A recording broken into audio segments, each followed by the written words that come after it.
right after 9/11, about 10 days after 9/11, I went through the Pentagon and I saw Secretary Rumsfeld and Deputy Secretary Wolfowitz. I went downstairs just to say hello to some of the people on the Joint Staff who used to work for me, and one of the generals called me in. He said, "Sir, you got to come in. You got to come in and talk to me a second." I said, "Well, you're too busy." He said, "No." He says, "We've made the decision. We're going to war with Iraq." This was on or about the 20th of September. I said, "We're going to war with Iraq. Why?" He said, "I don't know." He said, "I guess they don't know what else to do." So I said, "Well, did they find some information connecting Saddam to Al-Qaeda?" He said, No. He says, "There's nothing new that way. They just made the decision to go to war with Iraq." He said, "I guess it's like we don't know what to do about terrorists, but we've got a good military and we can take down governments." And he said, "I guess if the only tool you have is a hammer, every problem has to look like a nail."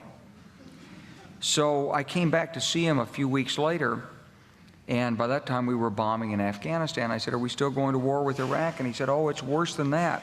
He said, he reached over on his desk, he picked up a piece of paper, and he said, I just got this down from upstairs," meaning the Secretary of Defense's office today, and he said, "This is a memo that describes how we're going to take out 7 countries in 5 years, starting with Iraq and then Syria, Lebanon, Libya, Somalia, Sudan, and finishing off Iran."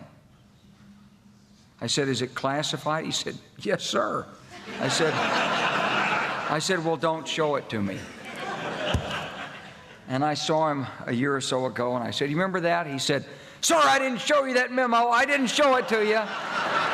I'm sorry, what did you say his name was? I'm not going to give you his name. So go through the countries again. Well, starting with Iraq, then Syria and Lebanon, then Libya, then Somalia and Sudan, and then back to Iran. Do you believe Bibi Netanyahu will pull the trigger on Iran? I certainly do, and I believe he should. All the tragedy in Hamas, all that's going on with Hezbollah is traceable to the source, and that's Iran. And so this is the moment, and this is the situation in which Israel has to strike, and strike hard at Iran.